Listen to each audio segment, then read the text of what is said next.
السلام علیکم ورحمۃ اللہ وبرکاتہ۔ الحمد للہ رب العالمین، والعاقبۃ للمتقین، والصلاۃ والسلام علی اشرف الانبیاء والمرسلین وعلی آلہ وصحبہ اجمعین، اما بعد فقد قال اللہ تبارک وتعالی فی القرآن المجید والفرقان الحمید، اعوذ باللہ من الشیطان الرجیم، بسم اللہ الرحمن الرحیم۔ یا معشر الجن والانس الم یأتکم رسل منکم یقصون علیکم آیاتی وینذرونکم لقاء یومکم ھذا۔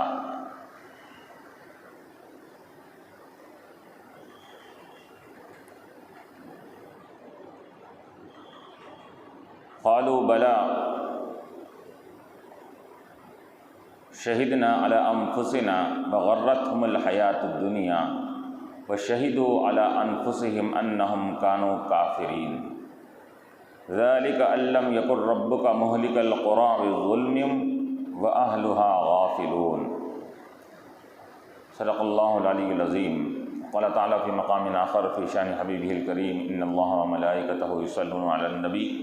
یا ایھا الذین آمنوا صلوا علیہ وسلموا تسلیما، اللہم صل علی وسلم۔ حاضرین اکرام و معزز سامعین، ابھی میں نے جو سورہ انعام کی 8ویں پارے کے دوسرے رکوع کے بعد تیسری رکوع کی ابتدائی آیات کی تلاوت کا شرف حاصل کیا، اس میں اللہ تبارک و تعالی جنات اور انسان سے مخاطب ہو رہا ہے، اور یہ قیامت کے دن کا اللہ تعالیٰ یہ منظر پیش فرما رہے ہیں جب اللہ تعالیٰ نافرمان انسان اور جنات کو سب کو جمع کر کر ان سے مخاطب ہو کر فرمائے گا کہ اے لوگو، کیا تمہارے پاس ہمارے رسول نہیں آئے تھے، ہماری کتابیں نہیں آئی تھیں، پھر تم کیوں کفر میں، شرک میں، گناہوں میں پڑے رہے؟ کیا تم کو کوئی روکنے والا نہیں تھا؟ کیا تم کو ایمان کی طرف بلانے والے کوئی نہیں تھے کیا؟ تو وہ اس کا اعتراف کر لیں گے کہ یقیناً انبیاء آئے تھے، انہوں نے دعوت دیا حق کے طرف، لیکن دنیا کی زندگی نے ہم کو دھوکہ دے دیا، وہ اعتراف کریں گے۔ اب چونکہ اس آیت کا تعلق سابقہ آیت سے اس طرح یوں بھی ہے کہ سابق آیت میں صرف جنات کو اللہ تعالیٰ نے مخاطب کیا تھا، یا معشر الجن قد استکثرتم من الانس، اے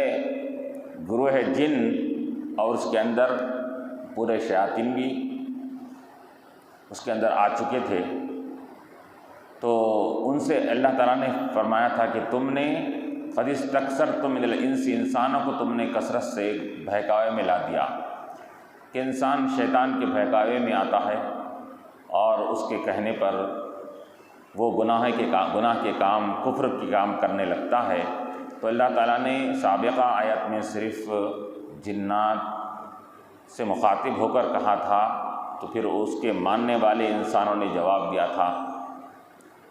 تو ان نافرمانوں کا وہاں پر ذکر کیا گیا تھا۔ اور اب اس آیت میں اللہ تبارک و تعالیٰ اپنے رسولوں کے آنے کا، اپنے رسولوں کی دنیا میں تشریف آوری کا ذکر فرما رہے ہیں کہ جس طرح تمہارے سامنے شیاطین کا بہکاوا اور ان کا بھٹکانا تھا، تو تمہارے سامنے انبیاء علیہم السلام کی ہدایت کا راستہ بھی تو تمہارے سامنے تھا، ان کی کتابیں تو تمہارے سامنے تھی، اور تم نے یہ نیک گروہ اور نیک جماعت کو چھوڑ کر تم نے وہ شیطان کے گروہ اور جنات کے گروہ کی بات کو تم نے کیوں سنا؟ تو گویا کہ سابقہ آیت میں نافرمانوں کا، کافروں کا ذکر تھا، تو اس آیت میں اللہ تعالیٰ اپنے فرما بردار رسولوں کا اور نیک لوگوں کا تذکرہ فرما رہے ہیں۔ تو اور سابقہ آیت میں کہا گیا تھا کہ ان سے بچ کر رہو، اور یہاں بولا جا رہا ہے کہ تمہارا کام یہ تھا کہ وہ برے لوگوں سے بچ کر رہتے اور اچھے لوگوں کی صحبت اختیار کرتے، اس وجہ سے کہ جس طرح جسمانی ضرورت کے لیے، جسمانی فائدے کے لیے بعض چیزوں سے انسان کو قربت حاصل کرنی پڑتی ہے اور بعض سے کنارہ کشی اختیار کرنی پڑتی ہے، جانوروں سے دور رہنے کا ہے، لیکن بعض جانور ایسے ہیں کہ جن سے انسان کو سابقہ ضرورت پڑتی ہے، بھینس ہے، گائے ہے، بکریاں ہیں وغیرہ ہے، تو ان سے انسان قرب حاصل کرتا ہے تاکہ ان کا دودھ بھی حاصل کر سکے، اس کا گوشت بھی حاصل کر سکے، تو یہ ان سے قرب لیتا ہے۔ لیکن وہی جانوروں میں بعض ایسے بھی ہوتے ہیں کہ جو نقصان دہ ہوتے ہیں، اس سے پرہیز کرنا پڑتا ہے، اس سے بچنا پڑتا ہے، شیر ہے، ببر ہے، سانپ بچھو وغیرہ ہے، تو اس کے ساتھ انسیت یا اس کا قرب حاصل کرنا انسان کے لیے نقصان دہ بن جاتا ہے۔ تو اسی طرح اللہ تعالیٰ فرما رہا ہے کہ جیسا جسمانی فوائد کے لیے بعض جانوروں سے چاہے سابقہ اور ان سے قرب حاصل کیا جا سکتا ہے، لیکن بعض جو نقصان دہ ہے اس سے دور رہنا ضروری ہے، تو اگر ان سے دور نہیں رہیں گے تو جسمانی نقصان تم کو ملے گا۔ اسی طرح ایمانی اور روحانی فائدے کے لیے اور نقصان کے لیے بھی تمہارے کو اسی طرح غور کرنا چاہیے کہ جن ذاتوں سے تم کو ایمانی فائدہ ہوتا ہے، روحانی فائدہ ہوتا ہے، تم اس سے ان کے ساتھ اپنے آپ کو وابستہ رکھو، اور جن ذاتوں سے تمہارا نقصان ہوتا ہے، ایمان کا نقصان، روحانی نقصان، تو ان سے تم بچ کر رکھو۔ تو سابقہ آیتوں میں جو شیاطین کا ذکر تھا، نافرمانوں کا ذکر تھا، اللہ فرما رہا ہے تو تمہارا کام یہ تھا کہ تم ایمان کی سلامتی کے لیے، جسم کی سلامتی کے لیے جیسا تم ہر وہ چیز جو نقصان دہ اس سے بچتے ہیں، اسی طرح ایمان کی سلامتی کے لیے بھی تمہارا کام یہ تھا کہ تم ایسے لوگوں سے احتیاط کریں، پرہیز کریں جو تمہارے ایمان کو نقصان پہنچا سکتے ہیں، تم کو گناہوں میں ڈال سکتے ہیں، تو ان سے پرہیز کرنا تھا، اور ایسے لوگوں سے قرب حاصل کرنا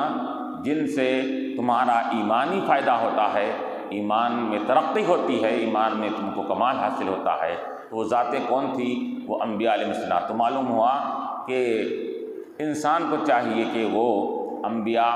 اولیاء، نیک لوگوں سے اپنا قرب ان سے قربت حاصل کرے، اور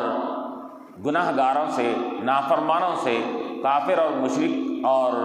یہ بد مذہبوں سے اپنے آپ کو دور رکھیے۔ جیسا بعض چیزوں سے دور رہنا بھی ضروری ہے اور بعض چیزوں سے قربت حاصل کرنا، یہ دونوں بھی چیزیں ضروری ہے۔ تو اللہ تعالیٰ یہاں اب رسولوں کی آمد کا تذکرہ فرماتا ہے، یا معاشر الجن والانس، اے جنات اور انسان کی جماعت، معاشر کہتے ہیں جماعت کو کہتے ہیں، اور اے جن و انس کی جماعت، کیونکہ وہاں پر قیامت کے میدان میں ہر قسم کے جنات بھی ہوں گے، انسان بھی ہوں گے۔ علماء فرماتے ہیں کہ اب ان سے یہ خطاب کیوں کیا گیا ہے، تو یہ چونکہ مکلف یعنی احکام کے پابند کون لوگ ہیں؟ صرف جنات اور انسانی ہیں۔ اللہ تعالیٰ کے احکامات کے پابند کون ہے؟ صرف مکلف جس کو کہا جاتا ہے، پابند وہی لوگ ہیں جو جنات یا انسان، یعنی نماز پڑھنا، روزہ رکھنا، فلاں کرنا، اچھی بات کرنا، برائی سے بچنا، جھوٹ نہیں بولنا، یہ احکامات کے پابند کون ہیں؟ یا تو جنات ہیں یا انسان ہیں۔ یہ احکام کے مکلف بنائے گئے ہیں اس کے اندر، اس وجہ سے اللہ تعالیٰ یہاں یا انہی سے مخاطب فرما رہا ہے، اور دوسرے لوگ اس کے احکامات کے مکلف نہیں ہیں، جیسے کہ رسول ہے، ان احکامات، وہ فرشتے ہیں، فرشتے احکامات کے مکلف نہیں ہیں، وہ ان کے اوپر اللہ تعالیٰ نے جو ذمہ داری دے دیا ہے وہی ذمہ داری ادا کرتے ہیں وہ، لیکن ان کو ہماری طرح 5 وقت نماز پڑھنا، فلاں کرنا، زکوٰۃ دینا، حج کرنا، فلاں کرنا، یہ احکامات کے وہ پابند نہیں ہیں۔ جن ہیں اور اسی طرح انسان ہیں، اور پھر جنات اور انسانوں میں سے یہاں اللہ تعالیٰ نے پہلے جن کا تذکرہ فرمایا، یا معاشر الجن والانس، تو جنات کا ذکر پہلے کیوں فرمایا اللہ تعالیٰ نے؟ کیونکہ بظاہر ہم کو جو نظر آتے ہیں وہ انسان نظر آتے ہیں، جنات تو نظر ہی نہیں آتے اس کے اندر، اور وہ تو چھپی ہوئی مخلوق کو ہی جن کہا جاتا ہے۔ تو مفسرین فرماتے ہیں کہ یا تو ایک بات یہ ہے کہ یہ جنات کا وجود کائنات میں انسانوں سے پہلے ہو چکا تھا، ابھی انسانوں کا وجود بھی نہیں ہوا تھا، اس وقت سے کون لوگ تھے؟ جنات پہلے یہاں پر روئے زمین پر تھے، اور پہلے اللہ تعالیٰ نے جنات کو روئے زمین پر پیدا فرمایا، اور جب ان کی کفر و شرک اور ان کی نافرمانی بڑی تو اللہ تعالیٰ نے بعد میں پھر آدم علیہ السلام کو پیدا فرما کر انسانیت کو اللہ تعالیٰ نے زمین پر بسایا۔ تو چونکہ وجود ان کا پہلے ہے، اس وجہ سے ان کا ذکر کیا گیا ہے، یا اس وجہ سے بھی کہ جنات کا شر اور ان کا لوگوں کو بہکانا یہ بڑا خطرناک ہے، اس وجہ سے ان کا پہلے ذکر کیا گیا ہے کہ انسان جنات کو نہیں بھٹکاتا، جنات انسانوں کو بھٹکاتے ہیں۔ بھٹکانا یہ اور سیدھے راستے سے ہٹانا یہ جنات کی صفت ہے، جو ان میں سے شیطان بھی اسی میں آتا ہے، کیونکہ شیطان بھی جنات ہی میں سے تھا وہ۔ تو بہکانے کی صفت یہ شیاطین اور جنات میں پائی جاتی ہے، لیکن انسان کو تو بہکا سکتا ہے، لیکن انسان جنات کو بہکا نہیں سکتا، اس وجہ سے جنات کا پہلے ذکر کیا گیا اس کے اندر۔ اور تیسری وجہ یہ بھی ہے کہ چونکہ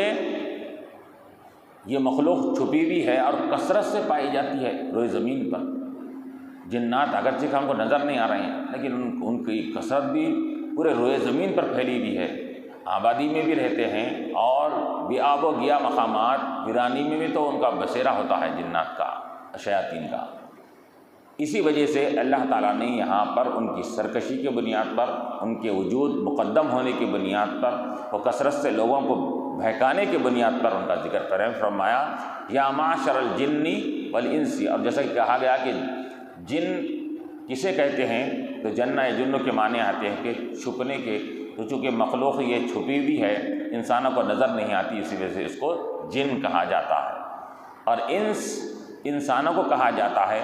یہ انست سے بنا ہے کہ انسان کے اندر یہ صفت ہے کہ وہ کسی بھی دوسرے انسان کے ساتھ فوراً مانوس ہو جاتا ہے، فوراً اس کے ساتھ ان سے تو محبت کرنے لگتا ہے۔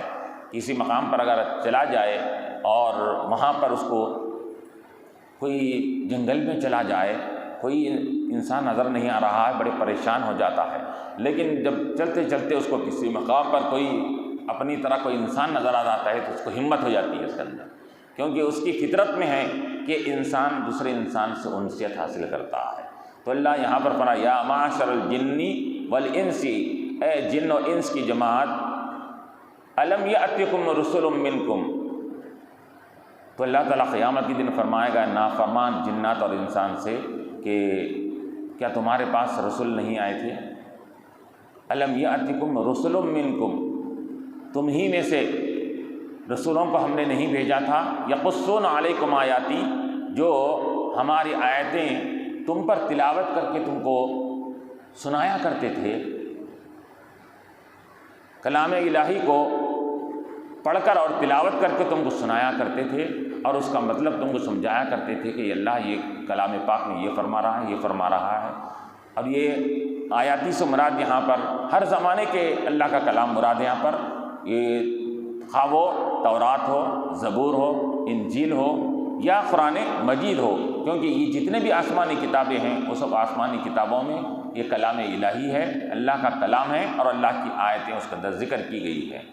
تو یہ چونکہ وہاں پر قیامت کے میدان میں کہاں سے آدم علیہ السلام سے لے کر، بلکہ روئے زمین جب سے قائم ہوئی وہاں سے لے کر قیامت تک کے جتنے شیاطین و جنات ہوں گے وہ سب جمع ہوں گے، جتنے انسان ہوں گے سب جمع ہوں گے۔ جب سب سے مخاطب اللہ تعالیٰ فرما رہا ہے تو اس کے اندر حضرت آدم کے زمانے کے بھی جنات اور شیاطین ہوں گے، اور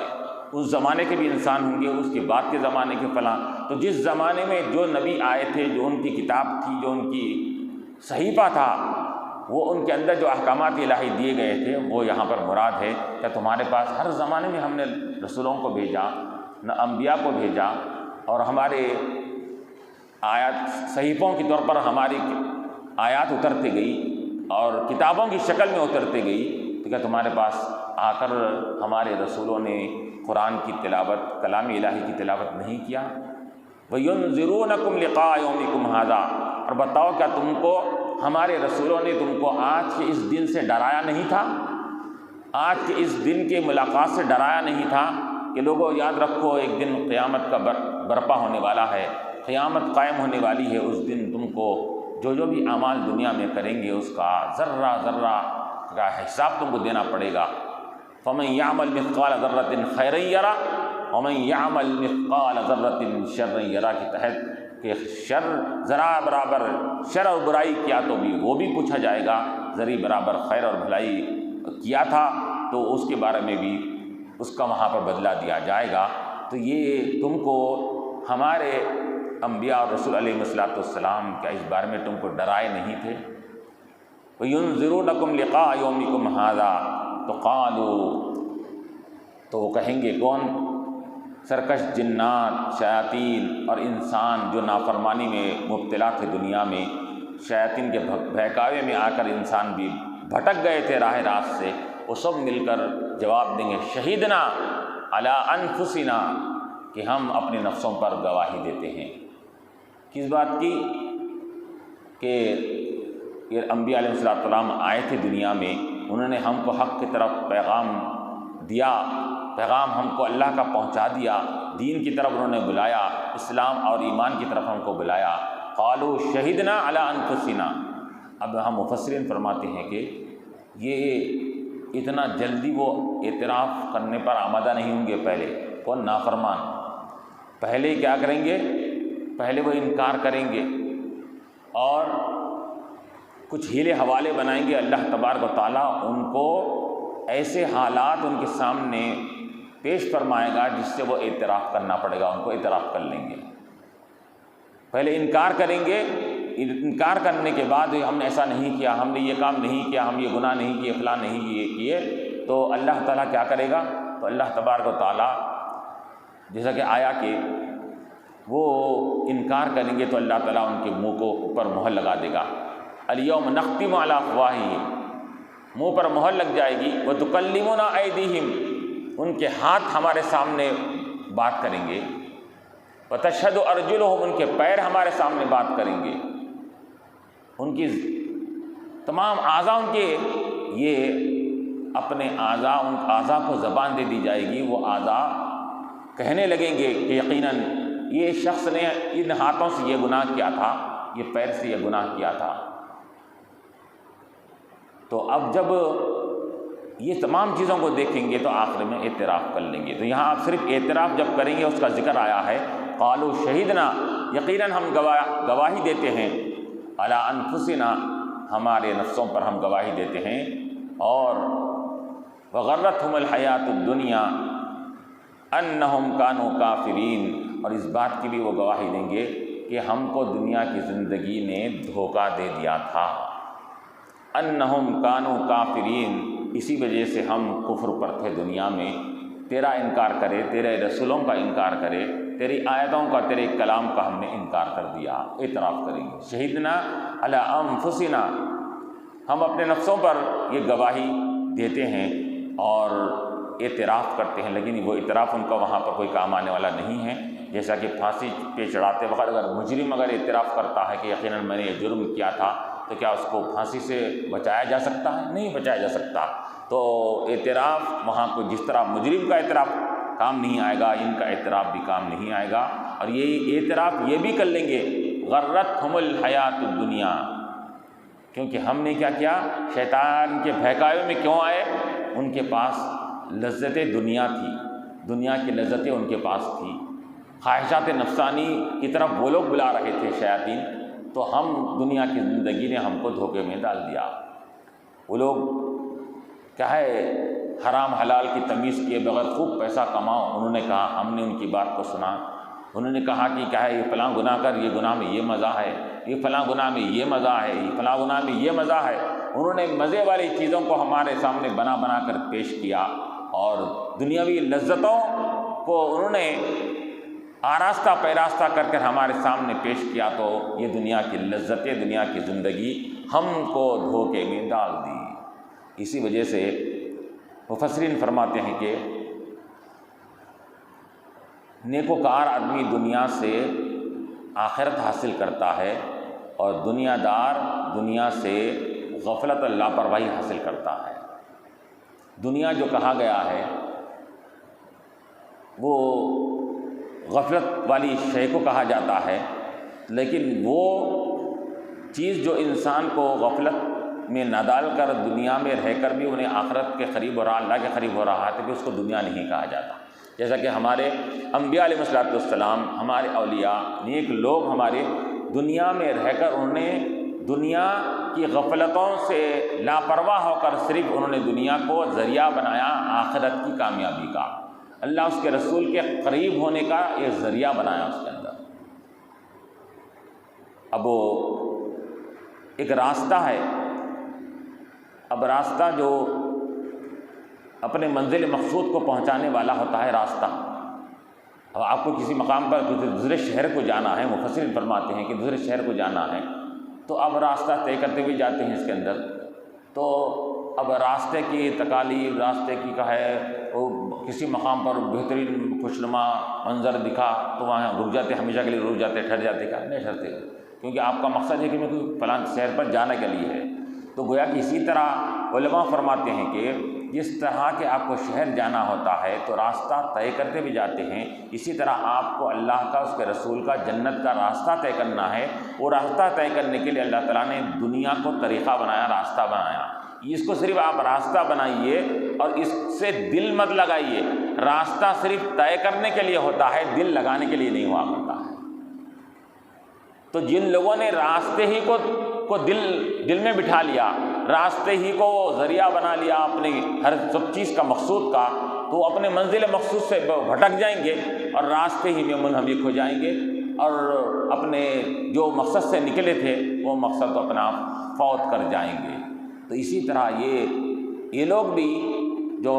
غفلتوں میں، لاپرواہی، کفر و شرک میں رہے، انہوں نے دنیا کو ہی سب کچھ سمجھا۔ جو دنیا راستہ ہے آخرت کا، وہ دنیا ہی کے راستے کو انہوں نے سب کچھ سمجھ کر کہا کہ بس یہیں لذتیں حاصل کر لی جائے، یہیں جتنا ہو سکے مزے اٹھا لیے جائے،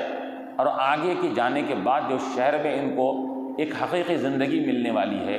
وہاں کی لذتیں جو ملنے والی ہے، وہاں کی ہمیشہ رہنے والی نعمتیں جو ملنے والی ہے، ان کے پیش نظر نہیں رہا۔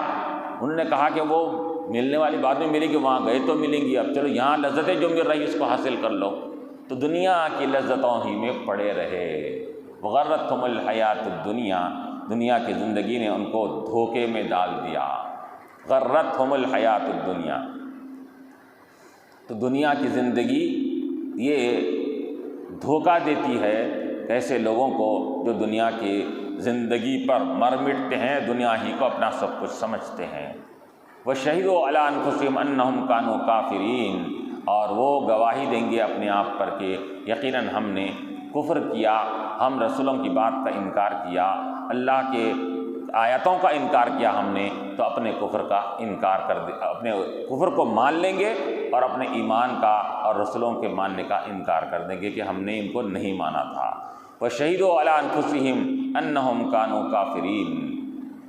تو اب یہاں پر علماء یہ بھی فرماتے ہیں کہ انسان کو چاہیے کہ یہ نیک لوگوں سے وابستہ رہیں اور گناہ گاروں اور دنیا داروں سے کنارہ کشی اختیار کریں، کہ جس طرح کے کل قیامت کے دن گناہ گار وہاں پر آج یہاں اگر آپس میں دوست تھے، ایک دوسرے کے قریب بھی تھے، تو کل قیامت کے دن جا کر ایک دوسرے کے دشمن بن جائیں گے۔ انہیں بولیں گا، ایک دوسرے کے اوپر الزام لگائیں گے، تو میرے کو بھٹکایا، انہوں بولے تو بھٹکایا، تو میرے کو ورغلایا، انہیں بولے گا تو بھی میرے کو کیا ہے غلط راستے پر لے گیا، ایک دوسرے کو کوس لیں گے اس کے اندر ہے، اور ایک دوسرے کے دشمن بن جائیں گے۔ لیکن نیکوکار جو رہیں گے، وہ دنیا میں جنہوں نے اچھے لوگوں کی صحبت اختیار کی، اچھے لوگوں سے محبت کیا، نیک لوگوں سے محبت کیا، تو وہ محبت ان کو دنیا میں بھی فائدہ مند رہی، کل آخرت میں بھی فائدہ مند رہیں گی۔ اور وہ محبت ان کو وہاں پر بھی کام آئے گی. کہ اللہ فرما رہا ہے کہ الاخلاء یومئذ بعضهم لبعض عدو الا المتقین. یہ آج کے دن، قیامت کے دن، دوست جو آپس میں دنیا میں تھے وہ پورے دشمن بن جائیں گے، دشمن ہیں گے ایک دوسرے کے. الا المتقین، سوائے نیکوکاروں کے. کہ نیکوکار جن لوگوں نے ایمان کے بنیاد پر محبت کیا تھا، دوستی کیا تھا، اور تقوی کے بنیاد پر دوستی ایک دوسرے سے کیے تھے، اور آپس میں نیکی کی بنیاد پر ایک دوسرے کے ساتھ رہا کرتے تھے، ایسے لوگوں کے تعلق سے اللہ فرما رہا ہے کہ یہ لوگ یہاں آنے کے بعد بھی ان کی دوستی ختم نہیں ہوگی، یہاں ان کا تعلق اور محبت ختم نہیں ہوگی، یہاں بھی وہ ایک دوسرے کے ساتھ محبت کے ساتھ اور ایک دوسرے کی مدد کرنے کے در پہ ہوں گے، کوشش کریں گے. تو یہاں پر شہدوا علی انفسہم انہم کانوا کافرین، تو وہ اعتراف کریں گے. پھر اللہ آگے فرما رہا ہے کہ ذالک ان لم یکن ربک مہلک القری بظلم واہلها غافلون. کہ یہ یہاں پر اللہ تعالیٰ فرما رہا ہے کہ یہ ہم نے ان کو اعتراف کیوں کرایا قیامت کے میدان میں، کہ ان کے گناہوں پر، ان کے نافرمانیوں پر، اس وجہ سے کہ اللہ تبارک و تعالیٰ کسی کو بھی بغیر جرم کے سزا نہیں دیتے. وما كنا معذبین،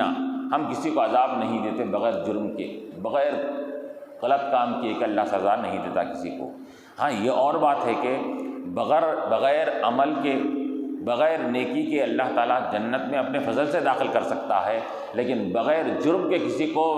بلا وجہ کے دوزخ میں ڈالے، یہ اللہ تعالیٰ کے اس کے صفت کے اور اللہ تعالیٰ کے رحم اور رحمانیت کے خلاف ہے یہ چیز.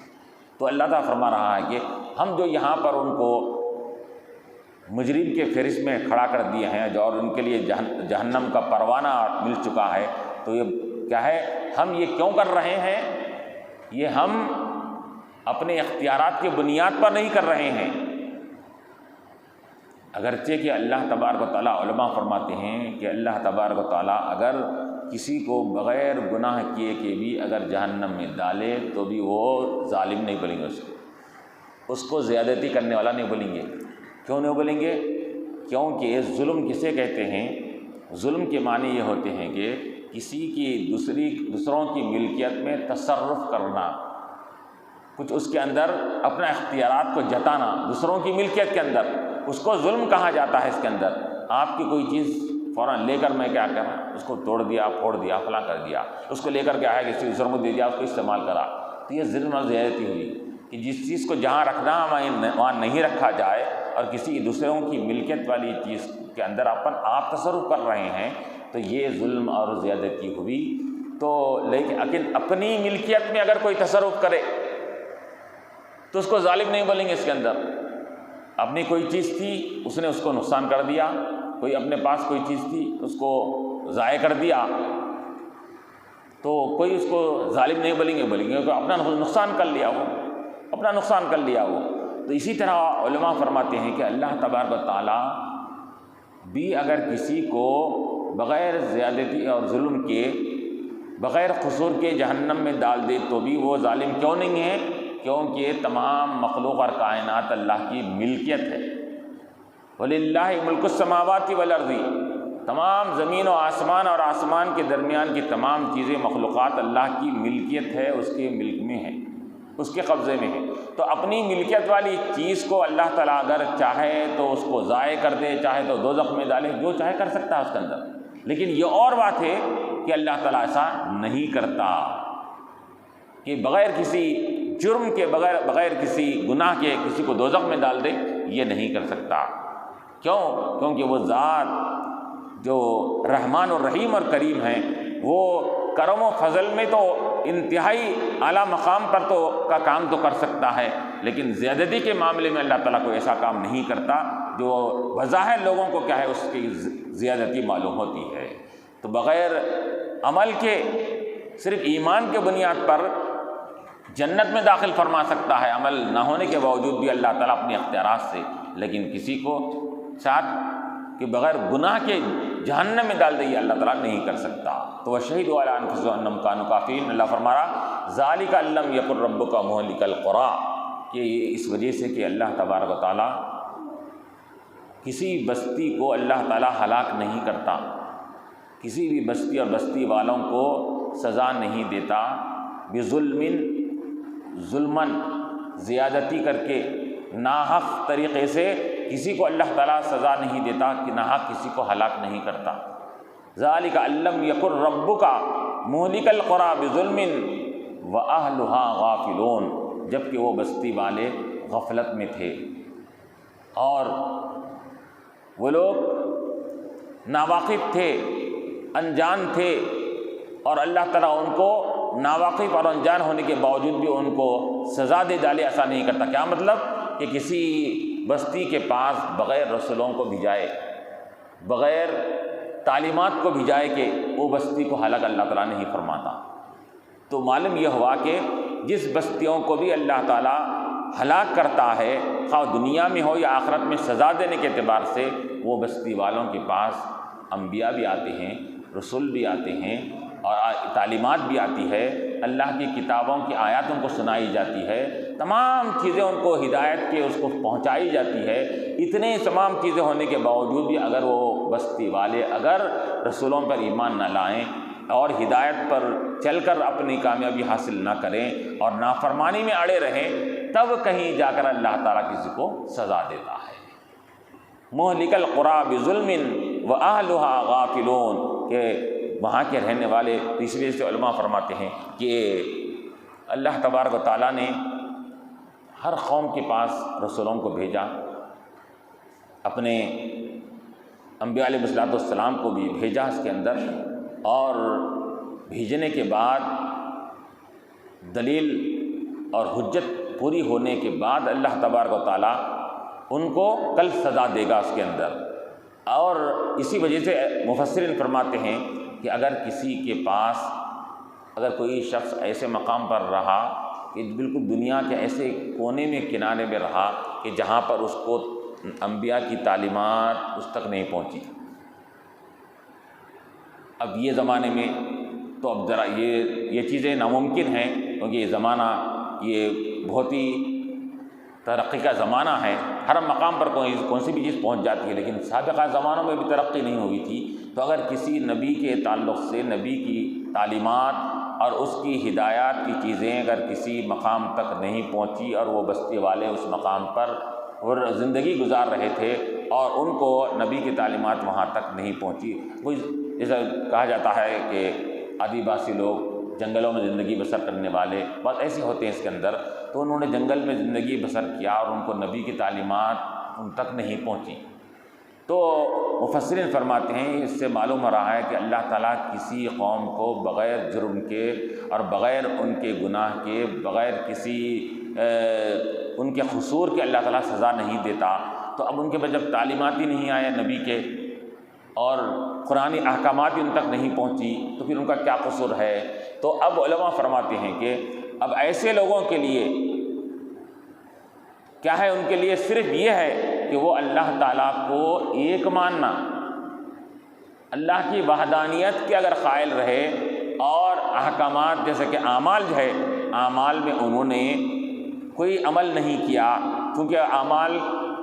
یہ ان تک پہنچے ہی نہیں، انبیاء کی تعلیمات ان تک پہنچے ہی نہیں، تو عمل کچھ انہوں نے کیا ہی نہیں، لیکن وہ وہاں رہنے کے باوجود بھی ان کا کام یہ ہے کہ کفر اور شرک سے بچنا۔ ارے بھائی انبیاء نہیں آئے نا، رسول نہیں آئے، پھر کیسا بچیں گے وہ کفر و شرک سے؟ تو مفسرین فرماتے ہیں کہ اللہ تبارک و تعالیٰ نے اپنی پہچان کے لیے صرف انبیاء ہی کو ذریعہ نہیں بنایا، کائنات کو جو پیدا کر دیا ہے، کائنات خود گواہی دیتی ہے کہ میں اس کا پیدا کرنے والا کوئی ایک تنہا ذات ہے اس کے اندر۔ تو کائنات کو دیکھ کر، کائنات کے قدرتوں کو دیکھ کر، اللہ کی قدرتوں کو دیکھ کر جو اللہ تعالیٰ نے ایک بے شبہ چیزیں پیدا فرمائی ہے اس کے اندر، وہ کائنات کی تمام چیزوں کو دیکھ کر اس کا کام یہ تھا کہ اس کائنات کے بنانے والے کا بھی اعتراف کرنا، پہچاننا، اور اس کا اعتراف کرنا کہ اس کائنات کو پیدا کرنے والا ذات یہ ایک ذات ہے جو اس کا کوئی شریک نہیں ہو سکتا، اس کا کوئی ساجی نہیں ہو سکتا۔ تو یہ اگر وہ شخص اگر وہاں پر رہ کر شرک اور کفر سے بچا رہا، اللہ کو ایک مانا، تو ایسے شخص کے لیے نجات بھی ہے، ایسے شخص کے لیے کوئی سزا بھی نہیں ہے، اگرچہ کہ اس نے عمل نہیں کیا، کوئی نماز پڑھا نہ، روزہ رکھا، کچھ بھی نہیں کرا اس کے اندر، لیکن اس کے باوجود بھی اس کو پوچھ نہیں ہوگی۔ کیوں نہیں ہوگی؟ کیونکہ وہ شرک اور کفر سے بچا رہا، اللہ کو ایک مانتا رہا اس کے اندر۔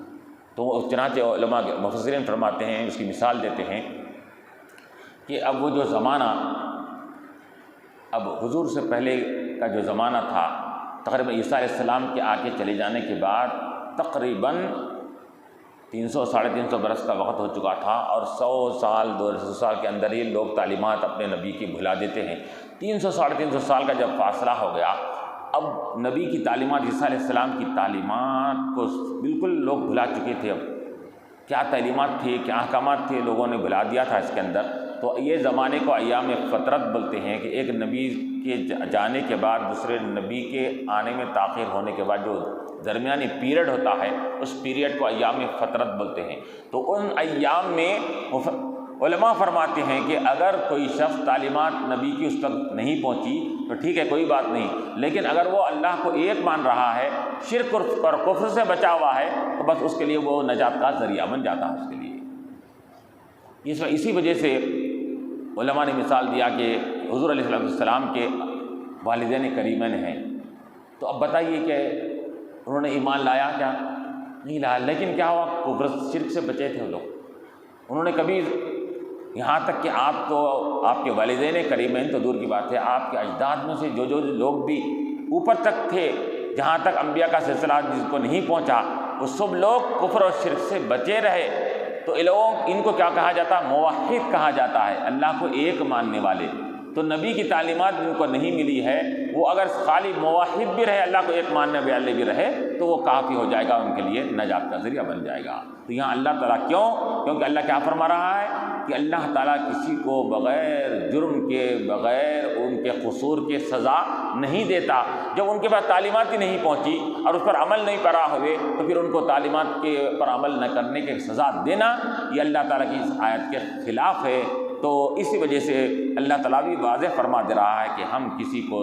کیا ہے، ظلم اور زیادتی کے طور پر کسی کو ہم ہلاک نہیں کرتے، جب تک کہ ان کا قصور ہوتا ہے، ان کی غلطیاں ہوتی ہے اور ان کی نافرمانیاں ہوتی ہے، تب کہیں جا کر ہم ان کو دنیا میں بھی ایک عارضی طور پر سزا دیتے ہیں، عذاب دیتے ہیں، اور اگر ہمارے نہ ماننے والے ہیں، کفر و شرک میں مبتلا ہے، تو پھر آخرت میں ان کے لیے سخت ترین سزا دی جائے گی۔ آخر دعوانا الحمدللہ۔